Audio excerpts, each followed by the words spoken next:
So we're continuing with our journey through Jewish philosophy, and let's just remind ourselves that philosophy is not originally really, capital P philosophy is not originally a Jewish exercise, but started with the Greeks, but everybody picks up on it, and that philosophy for the Jewish tradition is mostly a reactive exercise, and it's reacting to the thoughts and speculations of people about what we can know about the universe through our minds, through our rational thought, as opposed to the primary foundation of Jewish thought, which is based on revelation. We go according to what has been revealed to us. That's the whole point of the continuum of Jewish thought and practice, as opposed to philosophy, which really focuses on the rational consequences of the mind. So Jewish thought nevertheless gets challenged by those propositions and has to counter them. And we looked in the first session, we looked at Philo, and then we looked in the second session, we looked at Saja Gaon and the Kalam. And in the third, we looked at the Neoplatonists of the golden age of Spain. We looked predominantly at Shlomo ibn Gabirol, but also Bachya ibn Pakuda and others. And really what that story is telling you is that already for nearly 1,500 years, the dominant thought paradigms of Western thought, because obviously there's China and India, we haven't even touched on that yet, but the dominant paradigms of Western thought really emerge from this dual perspective created by Plato and Aristotle. And if you recall in the first session, we talked about the idea in very broad terms that Plato is asking us to make a mental movement away from this reality towards a kind of a higher, more ideal form of reality that he wants us to contemplate.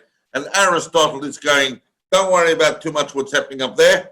The task of the human mind is to focus and look into here and what is going on here. And that's why Aristotle becomes ultimately, in a way, one of the founding paradigms of what's going on to become Western science. And that's really the point that we arrive at, because what I want to talk about today, in an absurdly short amount of time for the topic matter, is really this turn, this shift that happens in the 12th and 13th centuries in Western thought. And that is, whereas people for the last 1,000 years have been dabbling with Plato, and we had a series of Neoplatonic thought revolutions within that Platonic continuum, all the Neoplatonists from Plotinus going forward, but also incorporated within the theological traditions. We looked at that last time. But now there's a turn, and now there is a return within Western thought to Aristotle. And there are many reasons for that, and scholars talk about why that happened, but there's some predominant ones. And they are that the Greek thought of the ancient world has been carried over predominantly by Arab thinkers, Jewish thinkers as well, but predominantly by the Islamic world. Now these texts are starting to be translated into Western languages, and philosophers and thinkers are starting to discern more that there is a distinction between the writings of Plato and the writings of Aristotle, and that the writings of Aristotle are very exciting because they accord with a kind of a newfound perspective on things, which is driving towards what we're going to look at as science. In the Middle Ages, there's no real distinction between philosophy and science. So the way that Aristotle looked at the world and the way that those who came in the wake of Aristotle look at the world is pretty much how we look at science today. They didn't see that their perspectives were any less valid than the way that science looks at the universe today. But I want to get down to the core of obviously who I'm going to talk about today, and some of you will already be aware of who I'm going to talk about today. But we need to background that, because when we talk about people like Maimonides, we talk about the Rambam, who were living in the 12th century and who were part very much of this new enthusiastic embracing of the philosophy of Aristotle, which I'm going to talk more about, we need to realize that the Rambam does not exist in a vacuum and that he is in fact quite embedded in things. And in order to do that, I'm going to show you, oh, where is it? Here we go. Now I'm going to share screen. Oh, very nice. So here we go. Look, what we need to realize is that there have, if you look at the, those of you who are very discerning amongst you will notice that on the top of the line, we have a series of Jewish philosophers. And on the bottom, underneath the line, we have some people whose names would suggest that they might just be coming, they might just be Islamic. So these are the big four. There are many, many Islamic thinkers, but if we look at Al-Farabi, Ibn Sina, Al-Ghazali, and Ibn Rushd, they are living during this 200-300 year period that oversees this shift towards Aristotle. And whereas Al-Farabi is a contemporary of Sajid Gaon, and Averroes or Ibn Rushd, who's living in the 12th century, is a contemporary of Rambam, are really dealing with kind of different sorts of ways in which they are looking at the philosophy of Aristotle, because more and more we are seeing the philosophy of Aristotle being focused out of the Platonic. What I really want to show you here is that even a figure as mainstream Jewish as the Rambam is embedded, in a sense, in a historical context, and he is part of really what the Islamic world is bringing to the West from the ancient Greek world. But the Rambam, of course, needs no introduction. I do, however, I'm going to give, I'll give a very brief one. But before I do that, I realize that I actually need to talk about what exactly it is that Aristotelian philosophy is giving us. And if we could sum it up in kind of one way, it would be the primacy of intellect. It is the primacy of intellect. Intellect is everything. I mean, Aristotle grounds being on a universal intellect that thinks or knows itself. Aristotle doesn't talk about God per se, but whereas it was kind of easy for the Platonics to come along and say, well, Plato's ideal realm of ideal forms, that's heaven. At the top sits the good, that's God. What the Aristotelians are now realizing is that the Aristotle positing, and of course Aristotle as it came to us through Al-Farabi and other Islamic thinkers, is that grounding that Aristotle gives us, that at first there must be a necessary being whose existence doesn't depend on anything else, that being is a prime cause, because it's the prime cause of all motion in the universe, and that being ultimately is the intellect that is universal and thinks itself, and as it, these are Aristotelian ideas, and that is God, come the theological thinkers who are looking at Aristotle. And by the time we get to the late Middle Ages, what we're realizing is that thinking of itself, God thinking of itself, is what creates the universe in the kind of synthesis that people like Al-Farabi are making. But I really, if we're gonna, there are so many things we could talk about with the Rambam, but the real takeaway is going to be, and I'm going to keep coming back and talking about this, the major takeaway is going to be the primacy of the intellect, and not just the intellect of God, but also the human intellect as well, because, and this is a really essential to understand when we look at Aristotle in the Middle Ages, or Aristotle at any time, and that is the nature of our reality. And let's face it, that's what philosophy is trying to work out. The nature of our reality is determined by what we know about it. The human being is a rational being. The mind is an organ that can be exercised, if you like, and reality is determined by what we know about it, and that's extremely important. And I'm going to show you what that ultimately means. And what that means is this. And here's something. Here's a nice graph. All these graphs I did because they're fun to do, and they kind of indicate to us what's going on. So Aristotle already had kind of, this is how Aristotle understands knowledge, about how we go about it. There are basically two broad domains of knowledge, which we call the speculative and the practical sciences. One's looking into the nature of reality, and the other is looking into the nature of human conduct. And that which combines all of them, of course, is logic. Logic underscores everything.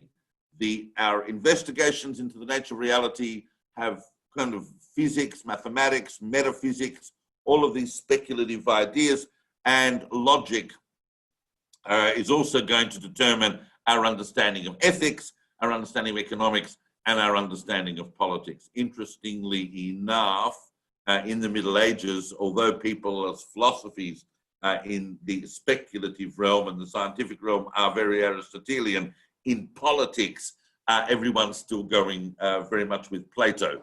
Plato's Republic is still a very, very dominant work in the realm of politics, and I might come back to talk about that at some point in a few moments. But I want us to understand the primacy of the intellect and the primacy of knowledge. And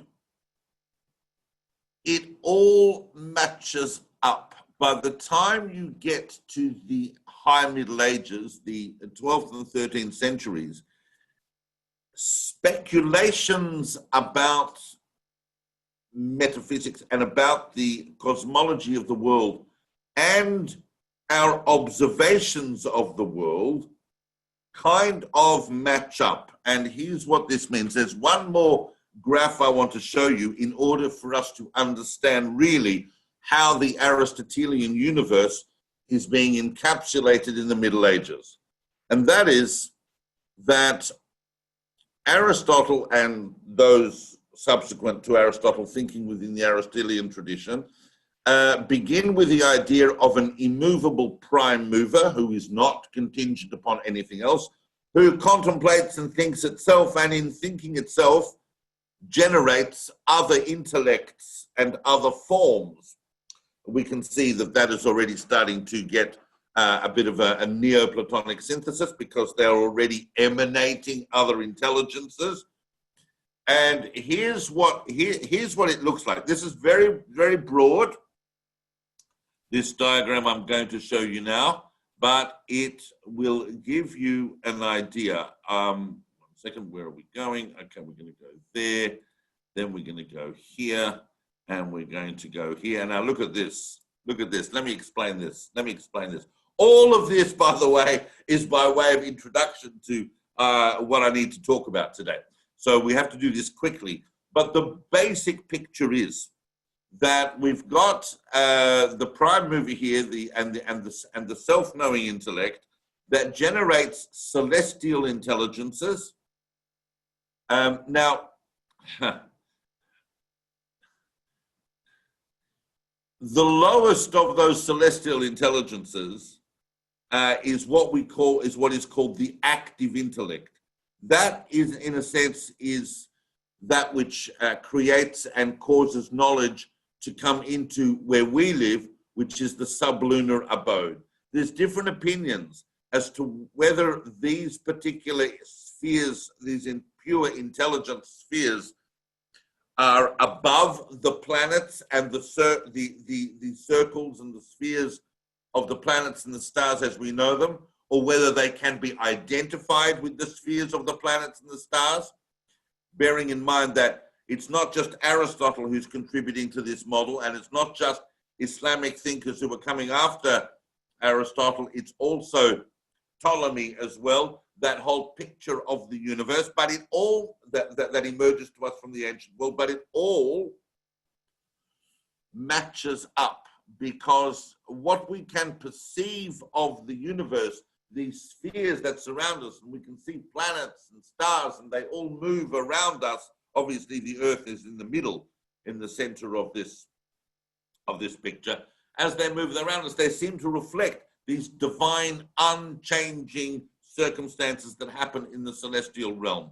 All accidents and all changes and all different things and pluralism and all the ways in which things are corrupt and changing all happen in the center here in the sublunar abode. We are all surrounded by these spheres of intelligence. But what is important is that the highest level of the sublunar abode and the lowest level of the celestial surrounds is the active intellect. Now, I know that all of us, very, very smart people in the 21st century come along and say, oh, that's ridiculous.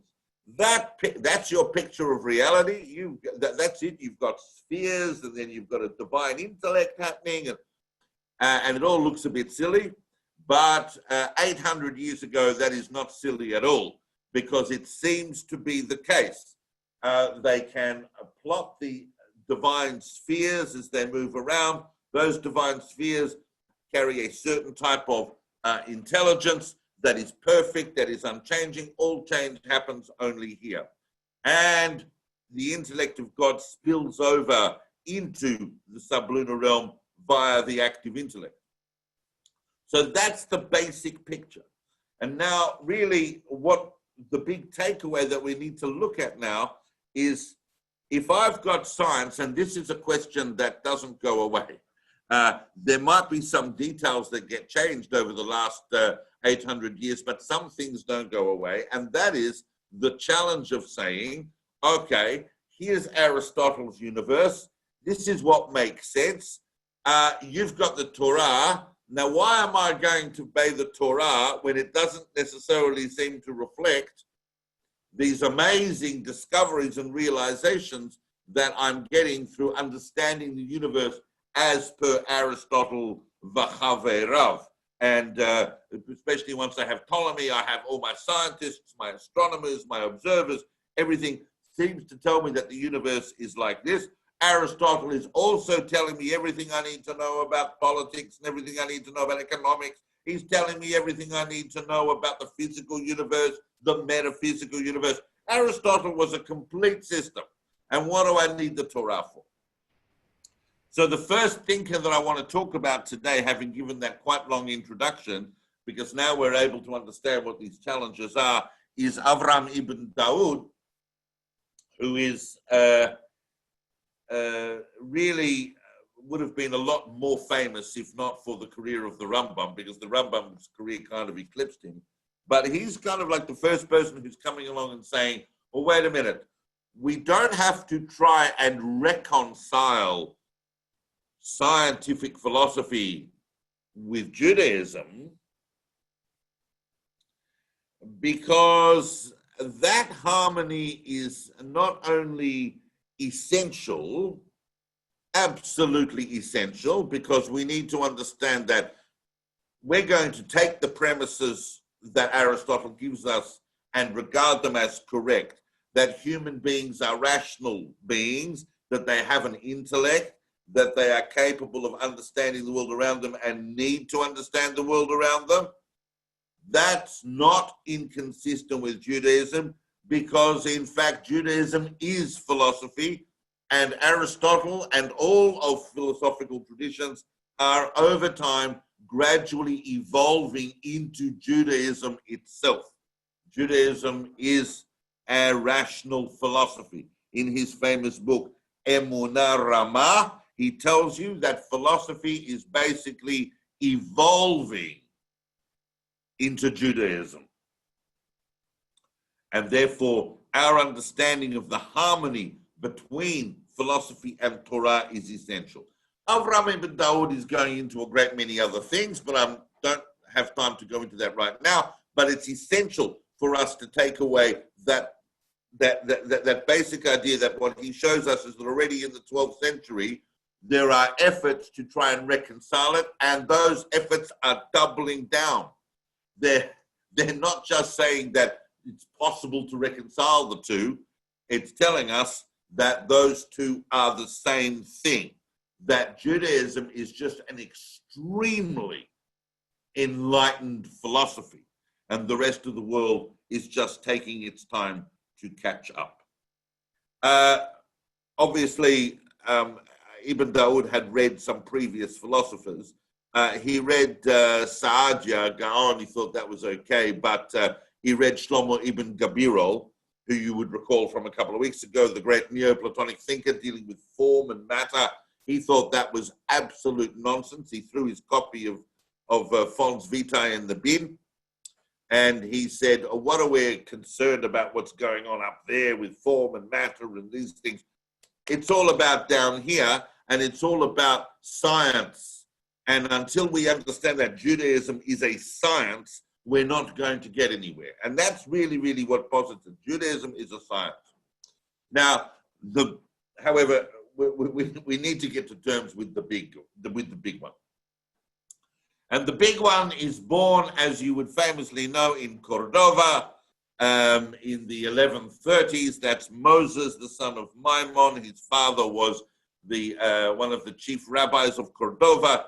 So he grew up in a very esteemed and learned environment, but very soon, early on in his life, the Almohads came through and the family had to go on the run. It was a very, very tumultuous time. But through that, Maimonides emerges over the course of the next 30, 40 years as the greatest scholar in the Jewish world. And we've spoken elsewhere about just how amazing he is. He's not just a big, big rabbi, but he's also a physician, and he's also an astronomer, and he's a philosopher, and he's just like absolutely dominant in Jewish thought in that era. Had he just been a philosopher, he would have been great, but he perhaps wouldn't have been so dominant as a philosopher. What gave him his power as a philosopher was his complete credibility within the Jewish rabbinic tradition. He had already written the Mishneh Torah, which is a complete compendium of the entire oral Torah. Not everyone can do that. And the Rambam did that. And therefore, when he talks on philosophy, he's really talking as an authoritative spokesperson on behalf of Jewish thought. Very few people can actually give themselves that particular title, but the Rambam could. Now, the Rambam read Al-Farabi, thought Al-Farabi was brilliant. So basically, with a few nuances, we can take Al-Farabi's system, as I showed you, and use that as the groundwork for the Rambam. The Rambam deals in his famous text, Moreh Nevuchim, which means the guide for the confused, the guide of the perplexed, the most famous book written in the entire history of Jewish philosophy. That is the most famous book written. And it is a profound text. Anyone who makes a journey in Jewish philosophy has to encounter that text, has to encounter the guide for the confused, the guide of the perplexed. And who are the confused? Who are the confused? Basically, anyone except the Rambam. The Rambam's not confused, and he's coming along to tell you why he's not confused and why you should not be confused. Oh, what are you confused about? Well, Rambam, on the one hand, I've got science, and on the other hand, I've got Torah. How do I reconcile these two? How do I reconcile these products of the rational mind, that's demonstrable, telling me what's going on, and the Torah that is revealing information to me about what I can do? And in every sphere of life, the Torah is telling me what to do, and in every sphere of life, philosophy is telling me what to do. And when I say philosophy, we mean science.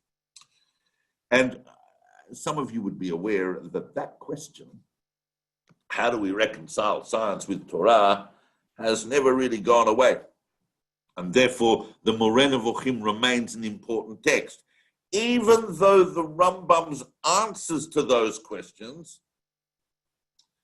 are not the answers that we seek today, because our science has changed. The actual project of reconciling the two is absolutely paramount. There is no question whatsoever for anyone that even spends 5 minutes reading anything inside the Guide for the Perplexed will be left in no doubt that the Rambam believes that knowledge and perfection of the human intellect on rational lines is the primary objective of a human being, and that to shut the door against science is an absolute spiritual and religious travesty. People today who say, I don't want to know about science, I just want to look at the Rambam, are ridiculous. Because the Rambam himself will tell you that every human being in the world has to understand science and has to perfect their mind according to what we know. And the beauty of it is, of course, that Judaism is all based on science, and it's based on enlightenment, and it's based on philosophy. So it's really all one and the same exercise. But you have to learn mathematics, and you got to learn physics, and you got to learn astronomy. And you need to know about these things because that's part of understanding the world. And also, of course, medicine and all these other aspects of human life. So the rational and the revealed are one and the same, equally for the Rambam as it was for Avram ibn Daud. And Judaism is fundamentally a philosophy about God. It's philosophy, but the main subject of it is God. Now, when we talk about God, and Moreh Nevuchim is a great big fat book. I mean, it's been translated a few times. You can read it. It's not an easy read, and therefore we need to think very carefully about what our takeaways are from it. The primary thing I want us to take away is this idea of the imperative of philosophy and science in our spiritual investigations. And the fact that the perfection of the intellect really is the highest achievement possible for any human being, and that emerges from the whole Aristotelian shift that is happening in the Middle Ages. But there are a couple of points that if the Moreh Nevuchim, if the Guide for the Perplexed comes up at a dinner party, you're going to want to know a couple of things that it says inside. So we're just going to look at one or two points that are important. First of all, and you know, it's amazing how many people run around talking of things on behalf of Judaism that haven't actually read the texts they're talking about. Because right at the beginning, the Rambam's going to tell you that those who read the Torah literally are wrong. Literality is an obstacle to enlightenment. I'll say that again. Literality is an obstacle to enlightenment. The Rambam in chapter 2 of part 1 there of Moreh Nevuchim gives you a very good example about that, about some guy he met at a party who asked him a question about something, and the Rambam totally destroys him based on this idea that you don't know what you're talking about if you're reading the Torah literally. However, the Torah does use certain descriptive modes when it talks about God, and that is an issue the Rambam does need to address, what we call attributes. How can we give God attributes? So the Rambam, and this is important, it's a bit technical, but it's important, and that is that the Rambam realizes that there are two types of things we can say about anything, and it's attributes. There are attributes that are essential, and there are attributes that are kind of accidental. In other words, they change, they can vary, they're on a scale.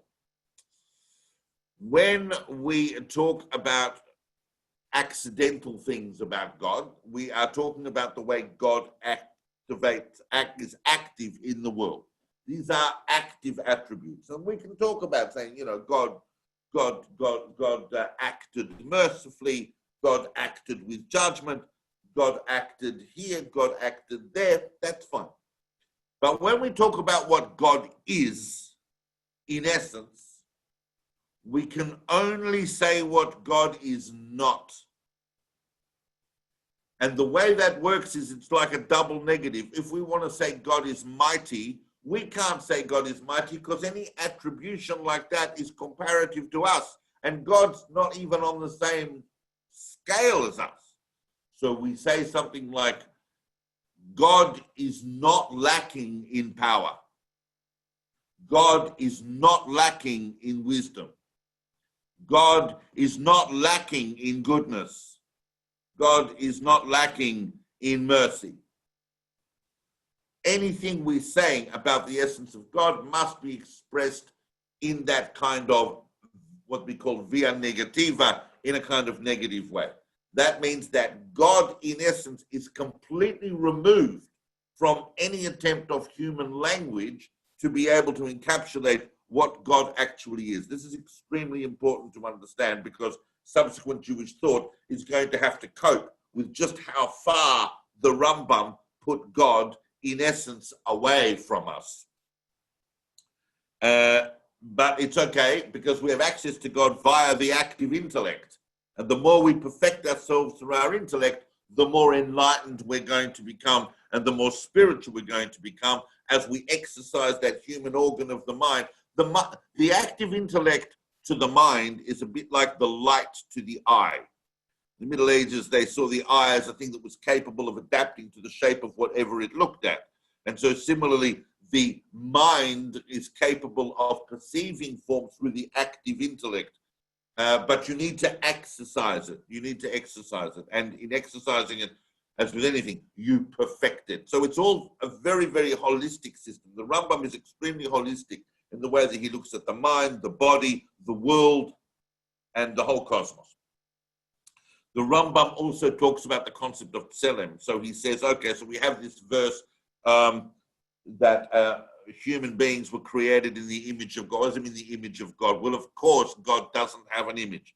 The image of God, the famous tselem argument of the Rambam, is that man is endowed with intellect, and that is the meaning of tselem, the ability to know, and the ability to analyze, and the ability to cognize, and the ability to have irrational outcomes. All of this is in the province of the human and is shared between us as a reflection of the divine intellect all the way up to God. The highest human achievement is perfection of that intellect. No question. He says it to you explicitly. And that itself is going to lead on to what would be the ultimate perfection of intellect, which is what we call prophecy. Prophecy for the Rambam is not some ooga booga kind of, woo, I'm a prophet, and God goes zap and you're a prophet. No, a prophet is someone who has achieved such amazing prowess and intellect with their mind that they perceive absolute truth in a very, very clear form. And that's what prophecy is. It's not for everyone, but it can be achieved. That led quite a number of other thinkers to try and work out how one could achieve prophecy through intellectual efforts and with varying degrees of success. But that's Rambam's view of prophecy is that the active intellect, in a sense, spills over into the human imagination. I've got a beautiful quote here from Moreh Nevuchim. These are the words of the Rambam himself. Prophecy is, in truth and reality, an emanation sent forth by the divine being through the medium of the active intellect, in the first instance to man's rational faculty. Remember, that's first, to the rational, and then to his imaginative faculty. So it comes through as such pure form that you can't even put it in language the way you receive it. It has to spill into your imagination so that you're able to couch it in human terms that can be understood. So we can start saying this is what the Rambam does. He takes concepts and he grounds them in science. His science is not our science, but it's on the way there, and it's really the paradigm of thought that is ultimately important here. You also need to realize that the Rambam argues with Aristotle. He doesn't, make no mistake.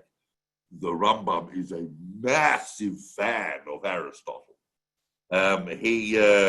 He regarded Aristotle as basically as high as anyone could get, given that they've got a foreskin and that they're not a prophet of Israel. Basically, it's as high as the human mind would be able to achieve. Nevertheless, he argues with Aristotle on one or two fundamental points, and it's going to have a consequences in Jewish thought. And the most famous of those, of course, is that the Rambam tells you that I can accept most of what Aristotle tells you, but I'm not going to accept his idea that the universe is eternal.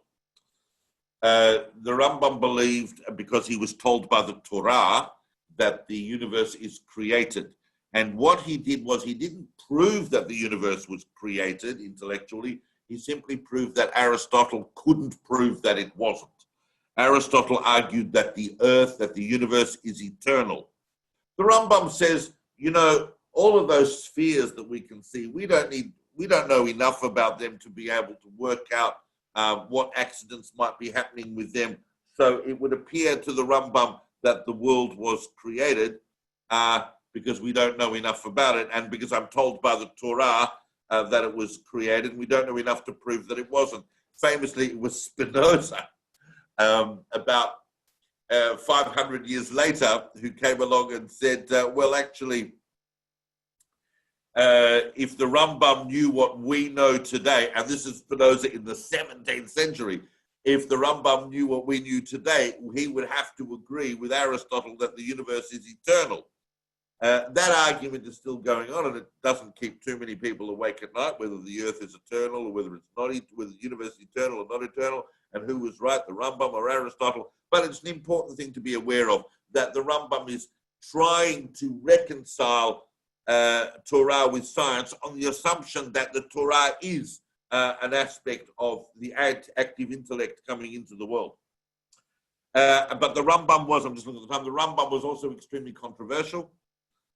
There are two outcomes of the Rambam's thought in this primacy of, first of all, you have to realize that to read the Rambam is kind of like, it does come across as a bit of a snob. I have to tell you, with all due respect to him, because everything is about the perfection of your intellect. So right down to the fact that even your own divine providence, the idea that God is particularly interested in the minutiae of your life, that fact depends on your intellectual attainments. That fact depends on how much you have accessed the active intellect of the universe through perfecting your mind. Those who don't do those exercises are just at the whim of the natural laws of the universe. But the more you work on your mind, the more you actually can be subject to a very specific divine providence. And not only your hashgacha pratit, not only your divine providence, your specific divine supervision grows, but even your olam haba, your world to come, the next world that you're going to go to as a reward for this one, is all about what you have attained with your mind in this world. The Torah itself was, listen carefully, the Rambam tells you this, not David Solomon, or some chazar freshing up Ikoros on a Thursday afternoon. The Rambam's telling you.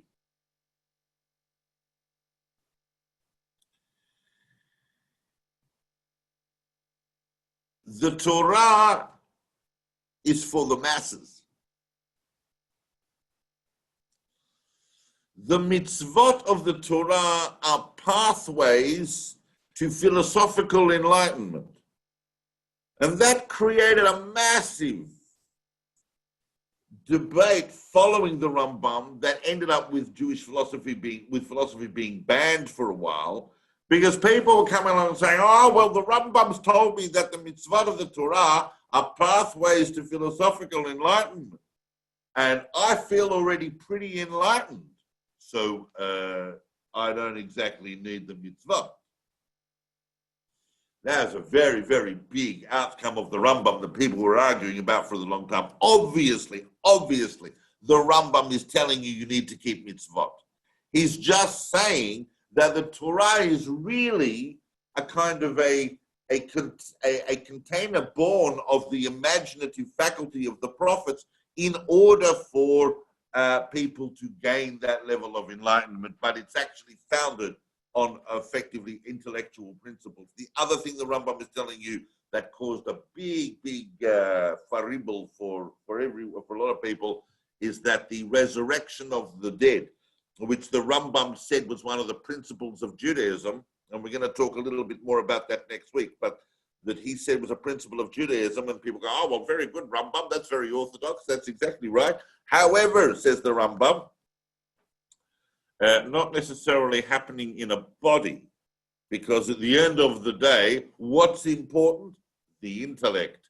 And it's the intellect that is going to undergo the resurrection, the immortality of the soul. The Rambam saw Tchiat HaMetim in terms of disembodied souls being rising again.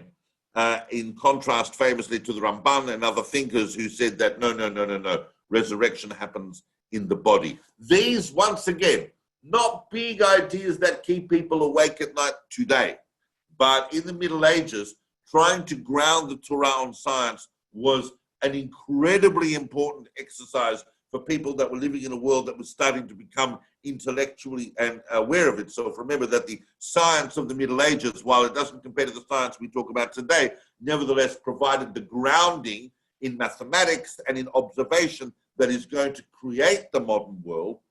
And the more we're observing, and the more we're seeing, and the more instruments were being refined, and the more people were thinking about these things, the more that they wanted to know, how does that sit with my spiritual traditions? It was happening in the Islamic world through people at the time of the Rambam, through people like Averroes, Ibn Rushd, and it was happening in the Jewish world through the Rambam. It was about to happen in the Christian world also with figures like Thomas Aquinas and so on, who were going to also will their spiritual systems onto Aristotle, because the dominance of Aristotelian thinking in the Middle Ages as science was so overwhelming that you had to do that. I'm just going to touch in the last minute or two just on the other famous Aristotelian from the Middle Ages, who's a little later. He's living more towards the end of the 13th and the beginning of the 14th century. And I have spoken about this figure elsewhere, and that, of course, is the Ralbag, Rabbi Levi ben Gershon, the famous Levi ben Gershon, after whom is named Rabbi Levi's crater on the moon. And that, of course, is because of his tremendous contributions to mathematics and astronomy and so on, and all the tables that he drew up, and and even invented various appliances for astronomy. And so a very, very important figure that's been recognized by world thought for his contributions to astronomy. There are 2 craters on the moon named after Jews, by the way, and we've discussed this elsewhere. But he has a couple of very, very important points that we need to be aware of that also became very, very controversial. And that is that he's Aristotelian on crack. In fact, he went too far, because his philosophy has actually kind of been pushed outside of mainstream, because he argued that miracles don't actually happen. Miracles happen. The Rambam wanted you to understand that miracles are the laws of nature ordained to happen at their time. The Ralbag says they don't actually happen. They only appear to happen in the sublunar abode. It's not the case that the sun stopped for Joshua. It's the case that from our perspective, we saw it in the sublunar abode that way, but it didn't actually happen that way. And this was a radical thing, but not as radical as his idea that his resolution of the concept of free choice by limiting the knowledge of God. The Ralbag says that he thought about it a great deal, and the only way he can find out his way out of the paradox between God's omniscience, the all-knowing universe, and our ability to have free choice in that universe is by limiting God's knowledge. God doesn't actually know the details of what happens. God sets the world in motion through its laws of physics and so on, but for most people, God's not actually interested in the day-to-day details. And this, of course, is something that Jewish thought is going to have to come back at very heavily, because we cannot as a spiritual system, rob ourselves of our unique relationship with God, because our whole spiritual premise is founded on that idea that we have a relationship with God individually as well as collectively. So the Ralbag, despite his very impressive intellectual achievements, got a little bit outed, but from mainstream Jewish thought. But the Rambam is front and center inside Jewish philosophy, and we're going to see next week how that incredible emphasis on the intellect and intellectual achievements played out in Jewish thought. But there's no question that the Rambam's primary objective in his philosophy, which was to reconcile science as it is understood objectively and rationally in the world with the spiritual systems of Torah, is an absolutely imperative exercise, and many have realized that today. You can't sit in a room and pretend that science doesn't happen. At the same time, you don't say, oh, there's science, so I'll throw off my tallis and I'll go and eat at McDonald's. We can't say that either. The imperative to reconcile those two is still with us. And that's the fundamental contribution of the Rambam's Moreh Nevuchim. And I thank you for following me on that bit of a roller coaster. But I look forward to the next installment next week, and have a great weekend. So, two things. I'm told two things. Oh, yeah. There's a series on the website, the Rambam to the Zohar, if people are interested in that, on davidsolomon.online. Thank you to the sponsors of the talk. And there is a question. Someone asked whether or not, in fact, our discussions of these issues are an example of the resurrection of these people in mind and thought. It's a lovely idea. It's a lovely poetic way of putting that. I don't know if that's the fulfillment of that idea, but they may have had something more in mind. Take care, everybody. I have to run back to the cave, and contemplate my navel, but everybody should stay safe, and I will see you all next week. Take care.